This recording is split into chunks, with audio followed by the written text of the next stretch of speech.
Ladies and gentlemen, welcome back to the Lost Sheep Podcast. I'm Nazario Pangallo, here with my partner. Cole Bissett.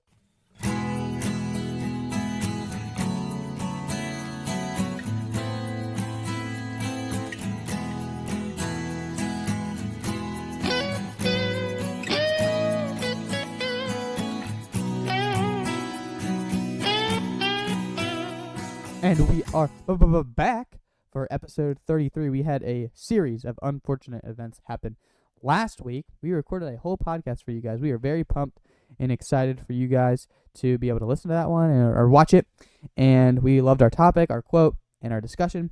And the audio did not work. So if you were waiting for that episode, you saw on Instagram, we posted reels, just short little videos about what we thought about our quote, just breaking it down because we didn't have time to do a whole podcast because we both went home for fall break last weekend and we recorded it before then without realizing the audio for some reason did not transfer, but we are almost positive that we have it working this time, so this should work, and we are very excited about the quote that we have today. We're very excited, but we're not going to do it yet because we have been doing something very exciting, something that we have been waiting for weeks, for months, for basically a year since we did this last year, and that is Christmas decorations.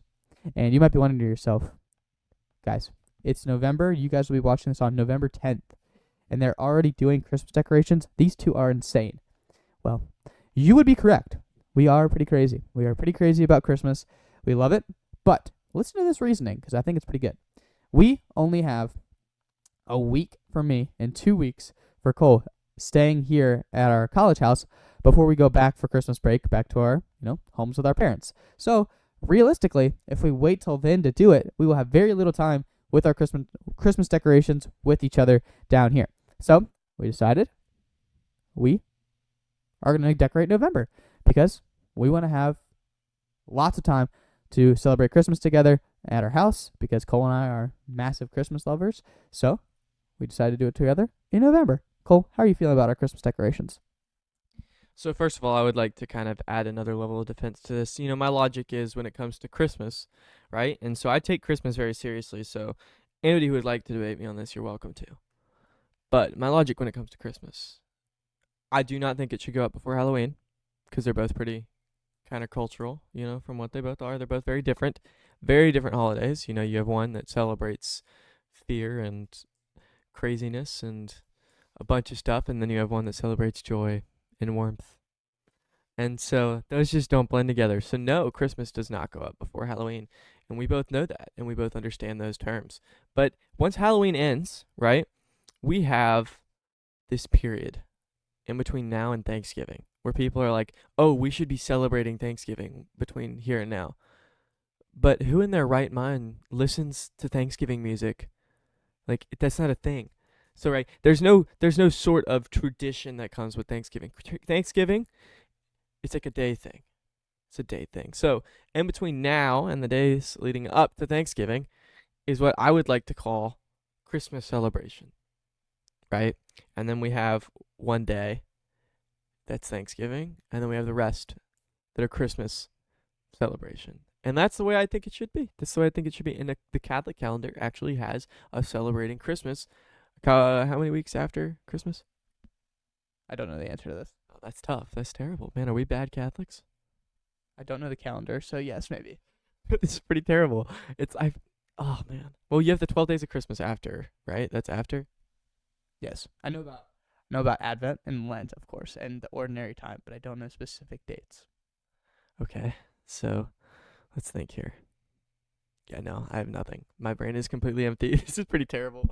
That's okay. That's where you have a partner and who's going to change up. I will say, it is a little bit interesting because you have Halloween, you have this whole culture, you have the whole theme of Halloween. And then if you jump right into Christmas like we do, or jumping straight really from like the summer fall, the summer fall combination straight into the winter. We're not I will say that Thanksgiving is a great opportunity to dive fully into the fall season with all those fall decorations before you dive into the winter of Christmas. So that would be a decent counter, but still, I love Christmas too much.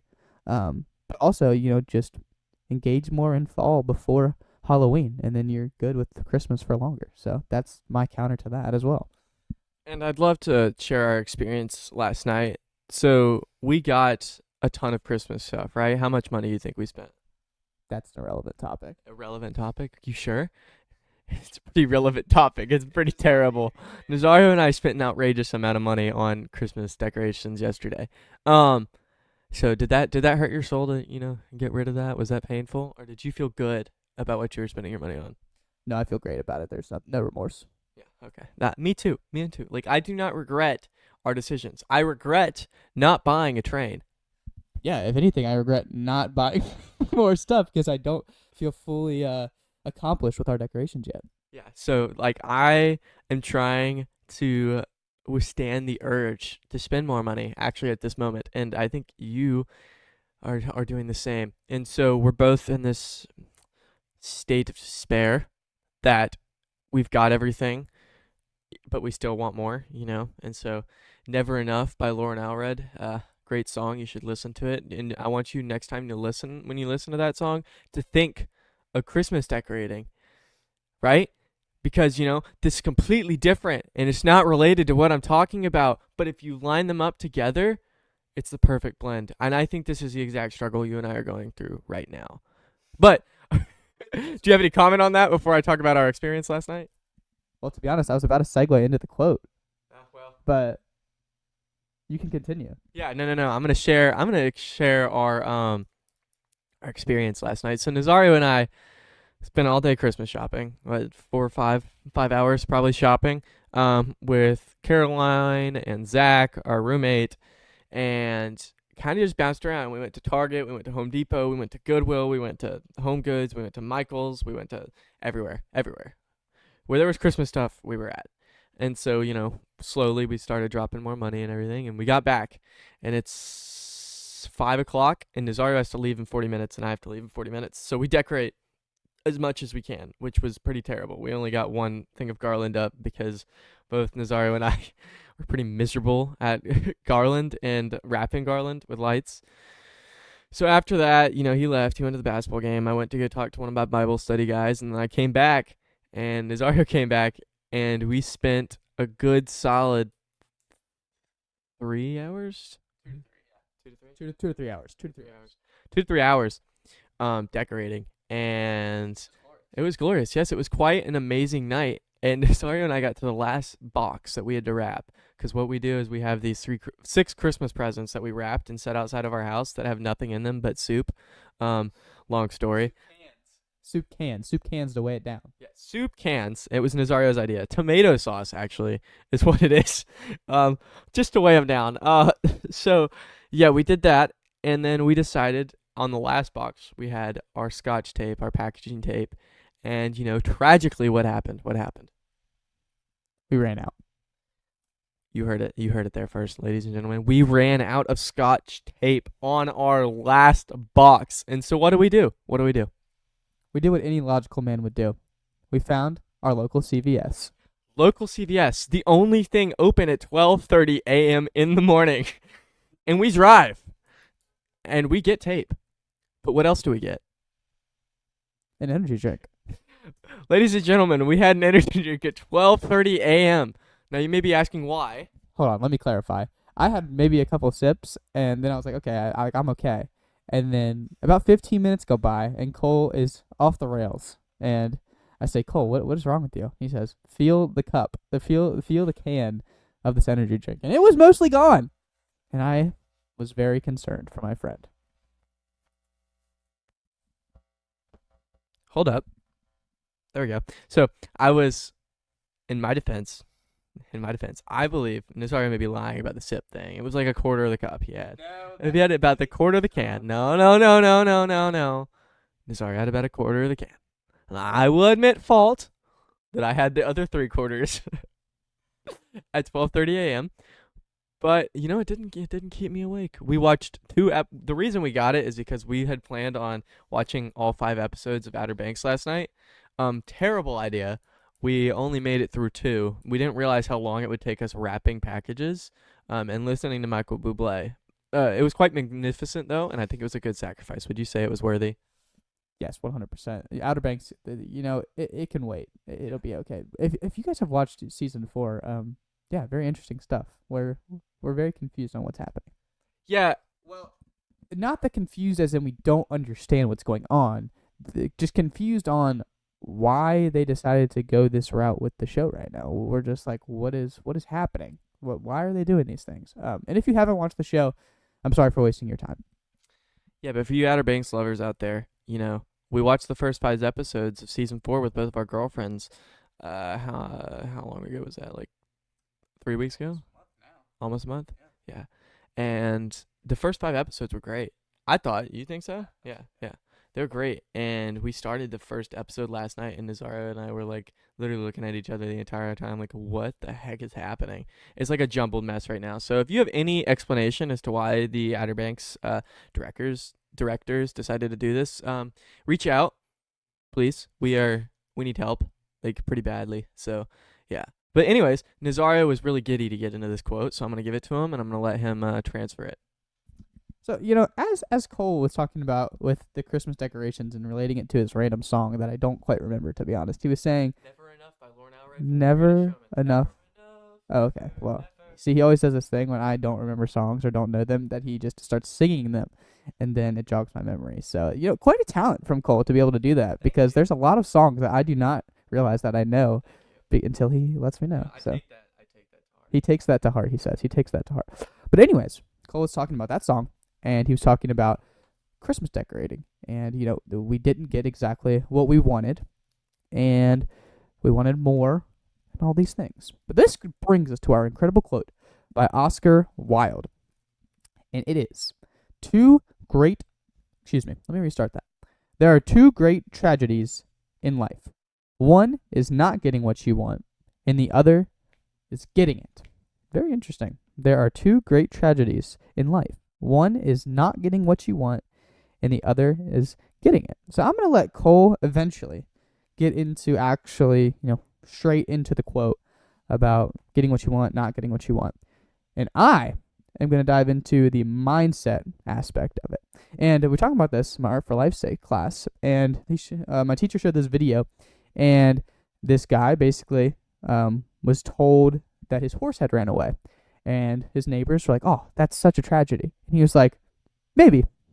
And then the horse came back, but he brought 6 other horses with him. And the neighbors were like, oh, that's awesome. More horses. And you know what the owner said? Maybe. Then his son was trying to ride the horse, one of the new horses. And he fell off and broke his leg. And all the neighbors were like, oh, that stinks. And you know what his dad said? What? Maybe. Then the army was trying to find soldiers, and his son's leg was broken, so he didn't have to go. And the neighbors were like, oh, that's awesome. He doesn't have to go to war. And his dad said, maybe. And so this goes into the whole entire, my whole entire point of what I'm talking about with this quote. And it's all about mindset. It's all about mindset. Whether you get what you want, whether you don't get what you want. I'm going to disagree with this quote, that these aren't even tragedies. These are not even tragedies, Cole Bissett. They're just things that happen. We get what we want, we don't get what we want. Whether it happens or not, it doesn't matter. It could be a great thing that we receive. It could be a great thing that we do not receive. But receiving them or not receiving them is not the determining factor on our lives. It is not the tragedy of not getting it. It's not the tragedy of getting it. It is the tragedy if we handle it the wrong way. So it's all about mindset, my friend. He wants the mic. He wants the mic. So I think you're taking tragedy in the wrong definition.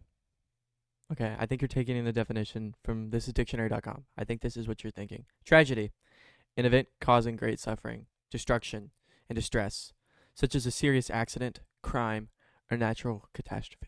That's what you're thinking, isn't it? Am I right? Yes. Okay. So, I'm going to challenge that. I'm going to take tragedy, and I'm going to describe it in the play sense. I'm a musical guy. I like acting, A play dealing with tragic events and having an unhappy ending, especially one concerning the downfall of the main character. So, I'm going to reference this quote, and I'm going to put it into a Bible story, and I'm going to prove how some of these things are tragedies. So, I want to disagree with you. How do you feel about that? Are you feeling okay? Not quite sure yet. I don't know how to feel about it. Is it hurtful that I'm disagreeing with you? No. No? Just like I said with mindset, just because it's happening does not mean that it's good or bad. It's about how I respond, and I open to what you have to say. See, I don't know if y'all have noticed yet, but Nazario has turned into a hippie. Very slowly, but it has been a gradual process, and he's all about this mindfulness thing, and I keep hearing it over and over and over again, and it's starting to get in my head, and I think he's converting me. So pray for me. Yes, Nazario is a hippie, and it's all from one class in college that has completely transformed him. So much so that he did change his major for it. So, yes, pray for me because I may be becoming a hippie as well. But Nazario has definitely embraced that culture. So basically, guys, what we're saying is once we get Cole to change his major, we will have fully converted him. Yes, apparently, that's a meme. Whatever. Anyways, I'm gonna prove. So let's talk about the prodigal son. You of all people should know this story. We talked about it in Bible study several times for the last couple weeks, huh? Yeah. So yeah, I know you know the story. You should have. This should come into your head. Should be referenced. It's the prodigal son, right? Let's talk about a tragedy. A tragedy focuses on the downfall of a character, right? And so if we look at the first half of the prodigal son, we're looking at the younger son. He's like, dang, I don't like what I do. You know what? I want all your inheritance, Father, and I'm going to take it. I'm going to go burn it on prostitutes. I'm going to burn it on animals. I'm going to burn it on food. I'm going to burn it on whatever the heck I want to, right? I'd say we're watching the tragedy of a character. We're watching his tragedy, his story.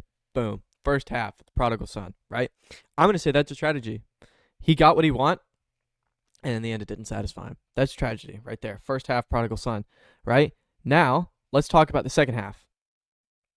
He comes back, and it's his story of triumphant return. It's his God story. It's his God send. God is letting him come back into his life and embracing him. His father in that story. Now, so I think the prodigal son's perfect actually for this because you have an example of somebody getting what they want and an example of somebody not getting what they want. Now we look at the younger son, right? Or the older son. The older son. The older son sees the younger son come back and he sees all of these parties being thrown. The swine, all of this thing cut for him, really nice meat, nice robes, nice clothing. Everybody's celebrating for him. And he comes up to the father and he's like, Father, I've been loyal to you for however long I can remember. And this doesn't really happen for me. And so he didn't get what he wanted and he got jealous. And I'd say we're kind of watching his tragedy. He's letting that take control of him and he's letting that empower him. So I would say in the prodigal son, these both are emphasis good stories of what both of these can be as far as the tragedy comes, But I will say, I'd say it's a tragedy to a certain extent because at the end of both of these things, you're going to learn a lesson and you're going to grow from it. And so I will say, I agree with you that they both aren't going to be tragedies in the end, in the long run, because in the end you're going to learn and in the end you're going to come out better. But I do still think they're tragedies. Do you have anything to say about that? Well, I never said that they were not tragedies, my good friend. Can we rewind? Pretty sure. Maybe wrong. I said that tragedy is not a bad thing. It was what I meant to say, at least. Oh. That's what I meant to say. This is another hit. Okay, so I very much could have said that I think I did say that they are not tragedies, meaning that they are not necessarily bad. A tragedy is not necessarily a bad thing. That's what I meant to say. So now we've clarified ourselves, and I would like to say, sir, that you went on this whole long tangent to disagree with me, but I agree with you all along. Therefore, I'd like to extend my point of how I agree with you. So, we have the quote-unquote tragedy of the younger son going out and do these things. But what happens, sir? Then he changes, and he comes back. Why did he change? Because he had a response, and he noticed, as you said, in getting what he wanted, it did not satisfy him, and he had to respond. But that is the point of the story, right? The point of the story is not his tragedy. It's about how he responded to his tragedy and came back to his father. For the older son, his response that we see was a lot worse. We see his tragedy as his response. His response is his tragedy because he sees these things. But what does he do? He's very jealous, as you say. And he is mad that his father did not throw parties for him. And so, realistically, this is a great point into my mindset aspect. And all these things, bad things happen because of the younger son's decisions. But what does he do? He takes it to heart. He realizes it. and he's able to make a change. But why the older son? Why couldn't he just see these things and be able to be happy for his younger brother? Why couldn't he go enjoy the party himself instead of being mad at his father? And this is where we get to the mindset.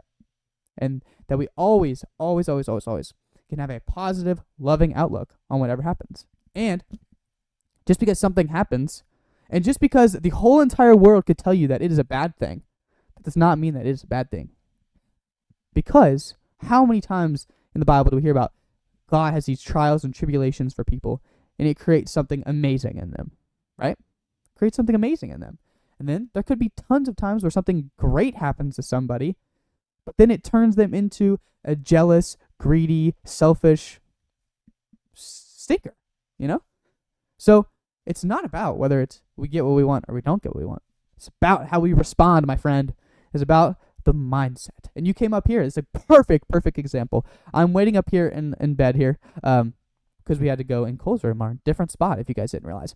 And I was ready to do the podcast, and Cole was like, oh, Caroline's here. She's going to bring me a coffee. And I was like, okay. So then Cole goes down to get this coffee, and it takes him a while. It was probably like 20 minutes. And, I could have been angry. I could have been upset, impatient. And I will say that those thoughts did try to surface in the brain while we were up here. But then the mindset, the response, we're like, yeah, maybe this is a good thing. This is giving me time to just sit here and just be in silence, to think, and to really to pray as well. And then Cole came up, and he was like, I'm sorry. And I was like, Cole was like, unexpectedly, he heard a response from me. I said, why are you sorry? And he was like, well, I made you wait that long. And I was like, is that a bad thing? And so it goes really into the whole mindset of how we think about it. Cole thought, oh, I made Nazario wait. This is a bad thing. Why is it a bad thing? Is there anything inherently wrong about that? No, not at all. It's about how we respond. And this is the beautiful lesson that I'm learning from this this quote here and trying to get from it. Nazario really is trying to show you guys how much of a hippie he is. And I did apologize to him because I felt bad. I did not mean to take that long. But Caroline kept wanting to show me music, so I just listened to it, and it was nice. It's basically what you did, my friend, is you went down there, and you were present, were you not? I was present. Exactly. That is the calling. That is what I have taught you, sir. So very much so, you are being converted. I'm being converted. Whatever that means. Yes, I guess I am. Slowly but surely. And Nazario is slowly, if you've seen Deadpool, you'll understand what I'm talking about. The lady that goes in and just puts her hand in your face, and just, that's what he's doing to me right now. He is literally putting his hands inside my brain and squeezing it and trying to get whatever juices he can into my head. So, yes, that's what's happening. Do you feel okay that you're manipulating me? Well, if you call it manipulation, I call it revealing, the goodness of life to you. And it's a beautiful thing. So I believe that I'm helping you, sir. I believe that I'm helping you a lot.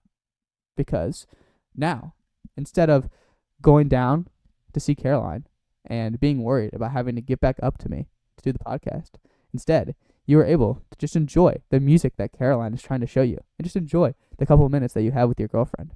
And this is a beautiful thing, my friend. Because we do not have a ton of time on this earth with your girlfriend. You don't know how long it'll be. So you got to enjoy every single moment you get. But if you didn't learn how to be present, it wouldn't have happened. And, yeah. This class really has done a number on you. Because this is just totally... It may be different, sir. And it may be a change. But is it a bad thing? Is it a bad thing? Or are you glad that I've made this adjustment? So, what you're saying is now I want to test what your limits are with this, Now, next time Caroline over, maybe I'll stay down for 2 hours.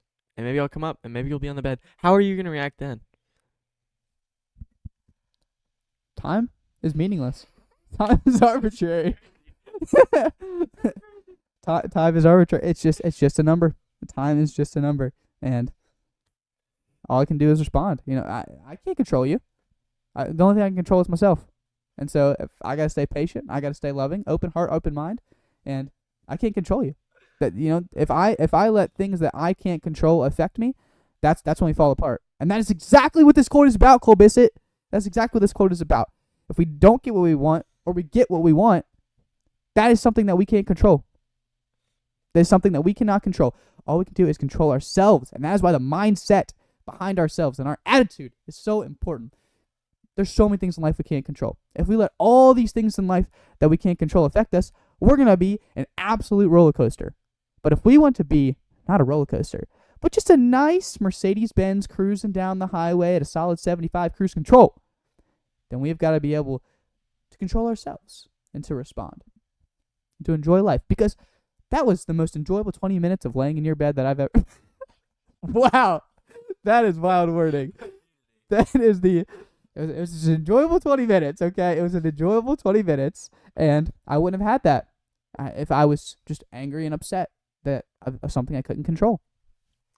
Well, thank you for that. There was a question in there? Well, the question was, is this change of mindset from Nazario a bad thing, or are you enjoying it? Do you like this in me? Because from your tone, I can't not tell. And where was the question? I asked before. You did? Oh, okay. Oh, no. I'm enjoying it. I think it's interesting because it's like, this is totally not your mindset with things from like last year, so it's definitely different. But yeah, you sound like a walking Avatar character. Have you seen Avatar? Which one? The blue one? No.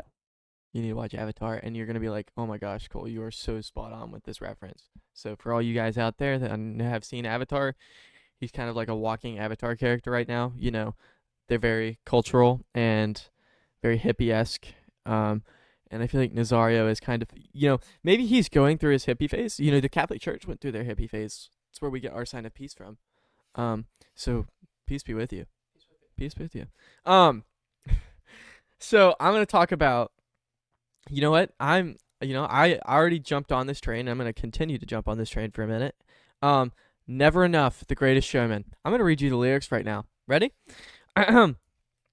Actually, let's see if we can. Okay. I don't want you to read it. I want you to sing it. Oh gosh. See, that would mess the audience up. Sing it. No. You have to harmonize with me. We can put it right in the middle. You ready?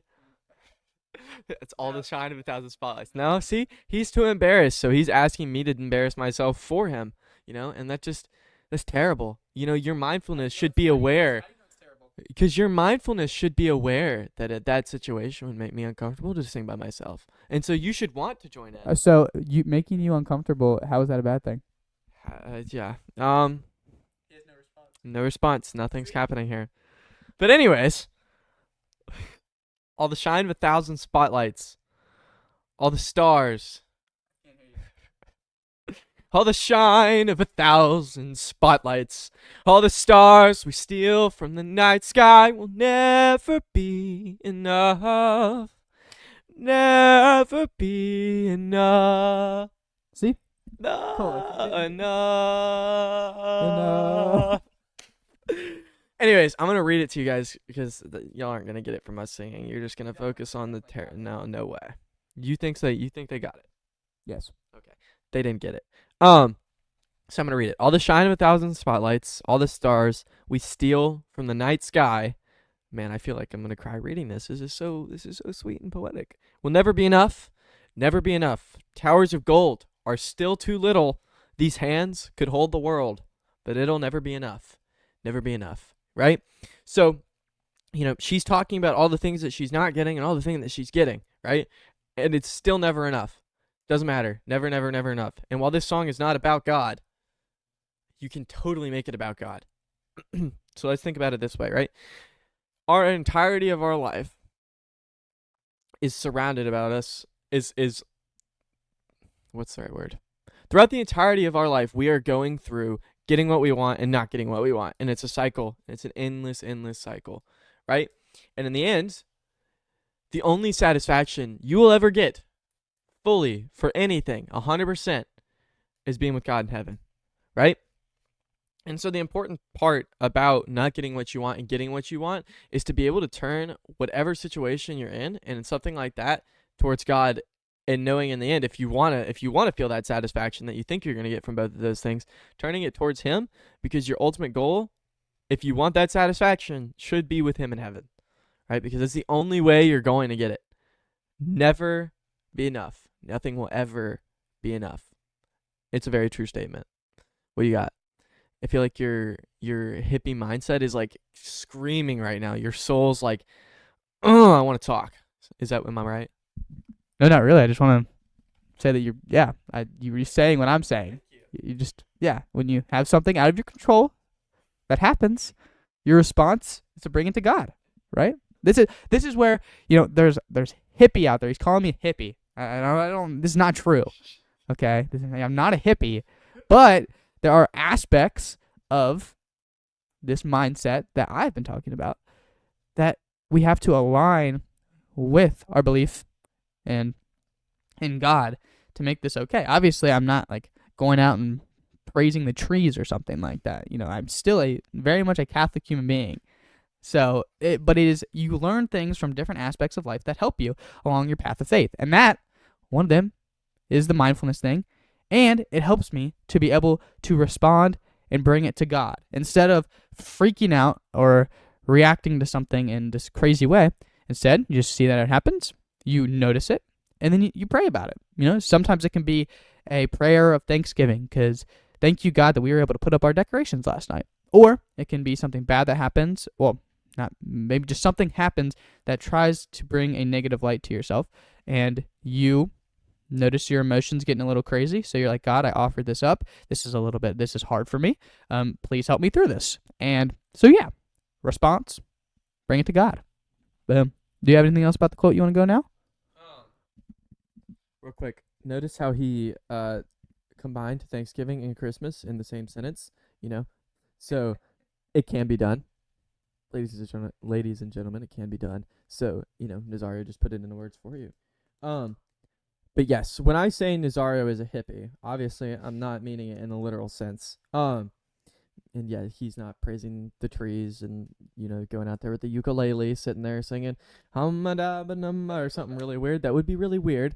I need you to look like Bob Marley, get the all the stuff, and then get the yellow and green, and we can just go sit out there and surround ourselves in like daisies or something. But no. Nazario is seeing the world through a way that I've not 100% seen it before. And so I find it very fascinating because it's opened a lot of doors for me as far as trying to understand things. And it's been really helpful for me just because of just how much I worry. And a lot of the times, Nazar is the first person I talk to about that because what he's learning in this class is extremely beneficial to me. Part of me is like, dang, I should have taken this class with you this semester. But yeah, some of these practices and things that he's doing are quite phenomenal in the sense that it helps you see the world through a different trajectory than you would see it from the way you're going right now. And so I enjoy it a lot. Yeah, and so I'm taking this course, online course with George Mumford, who is the mindful athlete guy, and he worked with Phil Jackson, the coach of the Chicago Bulls and the Los Angeles Lakers when they went on their dynasty runs, and with Michael Jordan and with Kobe Bryant, and plenty of other athletes. But this is where he became famous. What? He was our shepherd, right? He was our shepherd of the week one time, and it's very interesting because he definitely pulls from a lot of different religions and practices. But to me, like at his core, it seems like he's a Christian person, and it's cool because he uses these different things because there are elements of truth in a lot of things in life, and some people want to just cancel it off completely because it's not, the fullness of truth. But there are such things that we can learn about from different things. Like for us as Catholics, I really look to Protestants and I see their elements of truth with really knowing the scriptures, and so I try to pull from that. And then obviously from mindfulness, it's not a super Christian thing, so I'm pulling a little bit from that to learn about that. But George Mumford, he talks about putting on the glasses of love, the love glasses. So you're completely changing your mind to see the world in a loving way. And so if he's teaching this, and this is what he's talking about, there's elements of good in it. And that's what I'm really trying to do at the end of the day with this, is to be able to see the world like God sees it. And obviously God sees it in a very different way, in the fact that he knows everything that's going to happen. And that's why we humans are so different, because we try to be we are at one point in time. And that's why we have to have this mindset, because we see things in one point of time and we act like that thing one point in time affects, like, it just affects everything. And that's not true. You know, like whether what's a good example here? Yeah, like the election. Whether they win, one of them wins, one of them loses, you know, that's one point in time, right? There's been so many elections in the entirety of the world. Yeah, it's a big deal right now, and it's important to, you know, vote and do your thing. But it's not a huge groundbreaking thing in the fact that in our daily lives we still have to live. It doesn't change how we're supposed to love and to live our daily lives. So there's these massive things that we think are happening right now that they're just huge things that we try to make so big. And that's what we're trying to do here. It's to bring it back to just loving and to just being simple and just being in the moment and just enjoying it and being able to respond. So Cole Bissett is showing myself something here. So for our practical prayer practice, we're going to talk about. Oh well, hold up. Nazaria needs to do the intro music. Hold up, ladies and gentlemen. I know y'all live for this. Hold up. Here you go. Ready?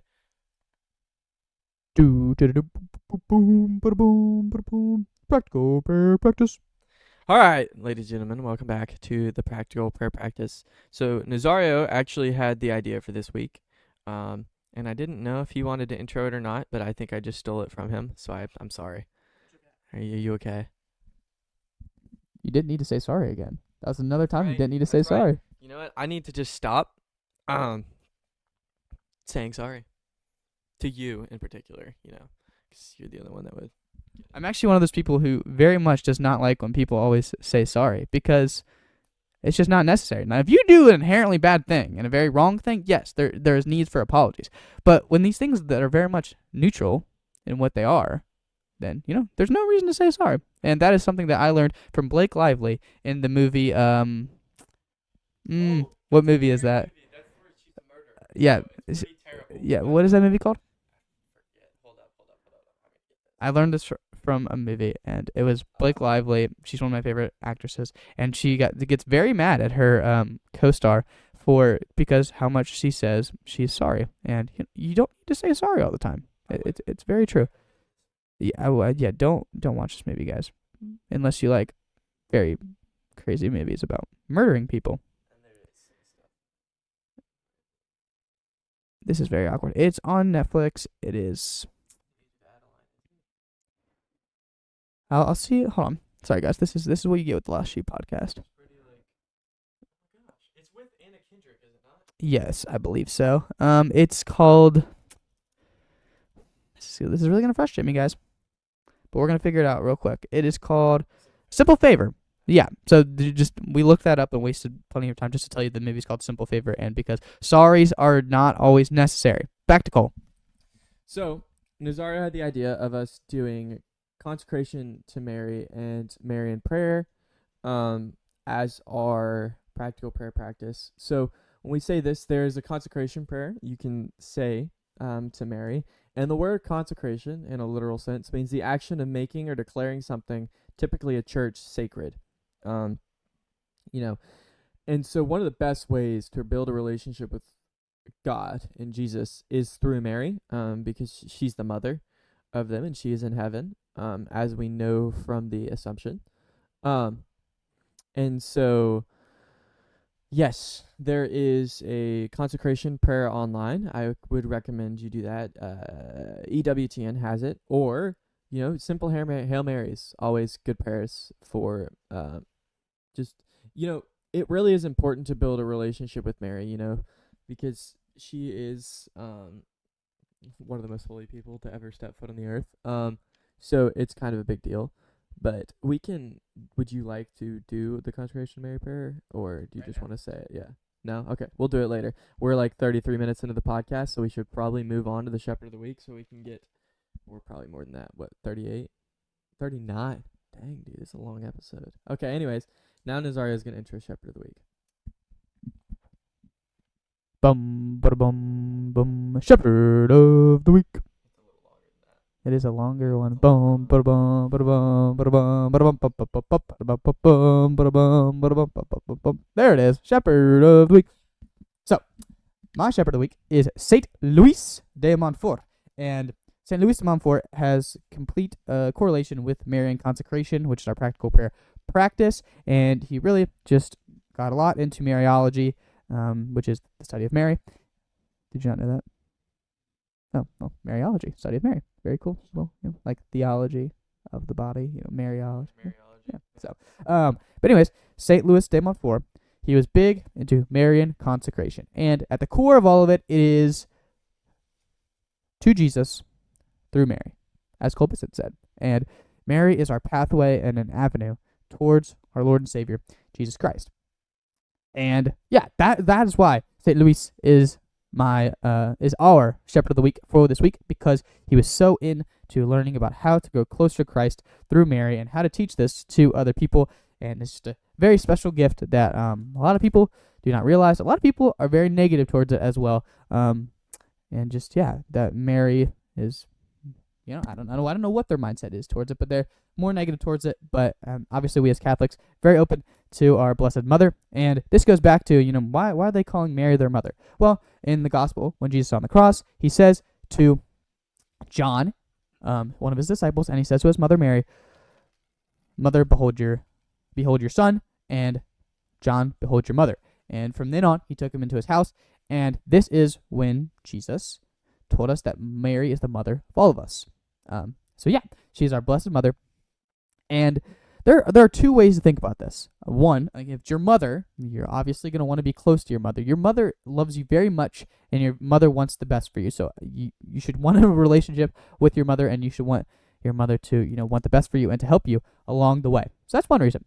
Second reason is we as human beings, this is going to sound weird for my masculine men out there, but we are called to be married to Christ. That is the lifelong goal, and what eventually will happen fully when we get to heaven. God wants to marry us. This may sound weird to some people, but it is the truth. Christ has been revealed to us as the groom. He is the groom. He sacrifices himself as the groom on the cross so that he can be united with his bride, the church. We are all the body of Christ. We are the church. We are the bride of Christ. So if we want to be married to Christ, well, a lot of people, when they are dating, when they are engaged, or even when they marry someone that they love, who is one person that they always try to get close to help them in their life and in their marriage? Their spouse's mother. The spouse's mother, right? I am dating Caitlin. Cole is dating Caroline. We very much try to schmooze our girlfriend's mothers. It is a part of the process. We all know it, okay? We may love them. I love Caitlin's mother. Cole, I'm sure you love Caroline's mother. But we cannot say that a part of it is not so that we can help our relationship with our girlfriend, because that is a part of it.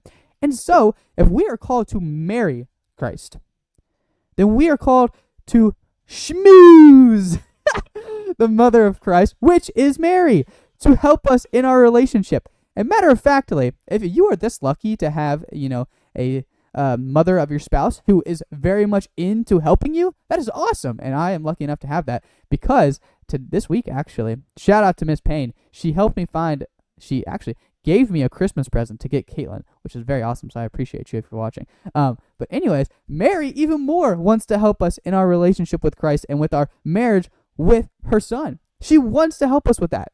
And so yeah, just a few reasons for Marian consecration. Help from Saint Louis de Montfort, who has written a great many books about Marian consecration that we read about. And I am currently on a Marian consecration retreat, 33 days. It is partially what Saint Louis de Montfort wrote about, and then there's also a priest who helped condense it into a little 33-day thing. I'm gonna get Cole Bissett on it very soon as well. Hopefully he'll do it with me, or at least partially with me. But yeah, that's what I've got to say about our Shepherd of the Week, Cole Bissett. 1.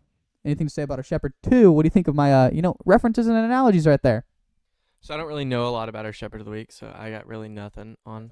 So, yes, your analogy is new. I actually forgot schmooze is a word, and I don't really know even how you spell that. Let's say schmooze.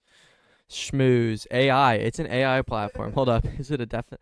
Here it is. Schmooze. SCH. This seems like German or something. What is the ethnicity? No, it's American. Oh, how do they say it in the UK? I want to hear this. Hold up. Schmooze? Oh, that's the same. That's stupid. Anyways, the actor instance of schmoozing. Okay, this is like when people try, with gender thing, and it's like, what's a woman? It's a woman is a woman. It's like you can't answer with the definition. Like the actor instance of schmoozing. Come on, to engage in schmoozing with. Like these are terrible definitions. Here we go. To converse casually, especially in order to gain an advantage. So, ladies and gentlemen, Nazario tells you to schmooze the Blessed Mother. So schmooze the Blessed Mother, okay? To get closer to her son, to gain an advantage, a closer relationship with Jesus. It is very much so what we're doing. It's just funny. That's a funny word. I like that word. I'm probably going to use it more frequently now, so thank you. Do you not think about schmoozing Caroline's mother as a way to get closer to your girlfriend? Yes, but I've never thought about it in the terms of schmooze. Now I do. Thank you for reminding me of that word. Thank you. I really hope that Caitlin's mom is not mad at me for saying this, but I hope she understands. She might be watching this, so. Alrighty, ladies and gentlemen. This has been quite a fun episode. I've really enjoyed it. Trying to bounce off a little more here between the two of us. That way you get a little more of the conversation. So, I'm trying to act like we would normally do, which is a lot of banter. So I apologize if we ever get annoying. We do that to ourselves. So yeah. So I'm going to try something new and, add music into this track for the closer. And then it's going to fade in and it's going to fade out. So I don't know if this is going to work or... Okay. It's going to be like a hype music too. Here, hold up. Did it come in? What's going on? Where'd it go? Oh my gosh, it's going to start blasting music. Oh yeah. All right, ladies and gentlemen, the Lost Sheep Podcast is back with another episode this week. If you would like to catch us, we are available on all platforms, which include Apple Podcast, Spotify, and YouTube. So please keep track and watch our updates. Check out Instagram if you would like to see more of the Lost Sheep Podcast. We have merch. And then what merch do we have, Nazario? Wristbands! You heard it here first, ladies and gentlemen. We have wristbands. So if you would like to order wristbands, please contact us at the Lost Sheep Podcast at gmail.com. Not 100% sure if that's our contact info, but if not, just email it. So anyways, welcome back. We will see y'all next week. We are so blessed to have you on the channel. So what do we say when we leave? Peace and schmooze. Adios, ladies and gentlemen.